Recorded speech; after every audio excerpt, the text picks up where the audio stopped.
है कि सोमवार की अगर प्रदोष पड़ती है, बहुत ध्यान से सुनना महाराज, सोमवार की प्रदोष पड़ती है तो शंकर भगवान कैलाश पर निवास करते हैं। मंगलवार की प्रदोष पड़ती है तो शिव काशी में निवास करते हैं। बुधवार की प्रदोष पड़ती है तो शिव रजत भवन में निवास करते हैं। गुरुवार की प्रदोष पड़ती है तो शिव गंगा के स्थल पर निवास करते हैं। शुक्रवार की अगर प्रदोष पड़ती है तो शिव नीलकंठ पर विराजमान होते हैं। शनिवार की अगर प्रदोष पड़ती है तो शिव शमी के वृक्ष के नीचे रहते हैं। और रविवार की जब प्रदोष पड़ती है तो शिव बेलपत्र के पेड़ के नीचे निवास करते हैं। महाराज, ये एकादशी शंकर से कह रही है कि आपका स्थान ये नहीं कि आप कैलाश पर मिले, उस बार को, उस तिथि के दिन, उस अनुकूल।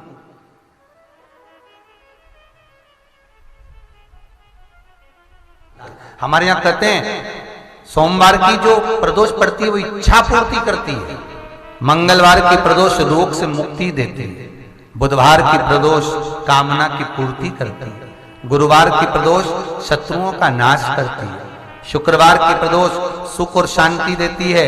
शनिवार की प्रदोष संतान का सुख देती है। और रविवार की प्रदोष जो काम दुनिया में कोई नहीं कर सकता वो अचूक फल की प्राप्ति रविवार की प्रदोष करा देती है। महाराज, ऐसी प्रदोषों का नियम वर्णन किया चाहिए। भगवान कहते ठीक है, तू थोड़ी देर खड़ी हो।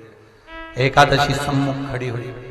पार्वती जी ने जिस अंगुष्ठ का जल पीने के लिए लिया था हाथ में, बस पीने ही वाली थी, शंकर भगवान ने वही हाथ में जल लेकर एकादशी के हाथ में उसको देकर कहा, ले, ये मेरे द्वारा निर्मित एक व्रत है जिसे त्रयोदशी के दिन तूने मांगा है, मैं तुझे देता हूं।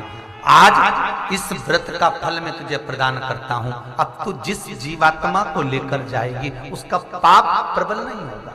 किसी स्त्री, पुरुष, बालक, बुजुर्ग जो भी होगा जिसने प्रदोष का व्रत करा होगा वो जीवात्मा को तू किसी फल की कामना से नहीं, स्वतः ही लेकर चली जाए। उसमें कोई कामना नहीं है। बन सके जीवन में 11 प्रदोष या 26 प्रदोष करने के बाद आप उसका उद्यापन कर विराम भी दे सकते।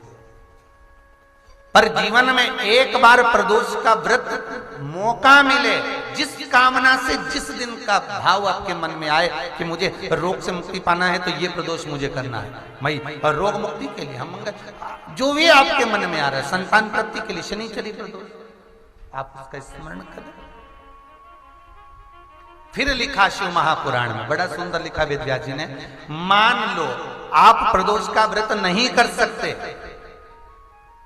आप अगर व्रत नहीं कर सकते तो प्रदोष के दिन, प्रदोष काल में शाम का समय सूर्यास्त का कुछ पल, कुछ घड़ी के पहले से लेकर बाद तक का प्रदोष काल के अंतर्गत आप शंकर जी के मंदिर में जाकर 1 लोटा पानी, 5 बेलपत्र भी अगर समर्पित करते हैं तो संपूर्ण प्रदोष का फल आपके भाग्य में प्रबल हो जाए।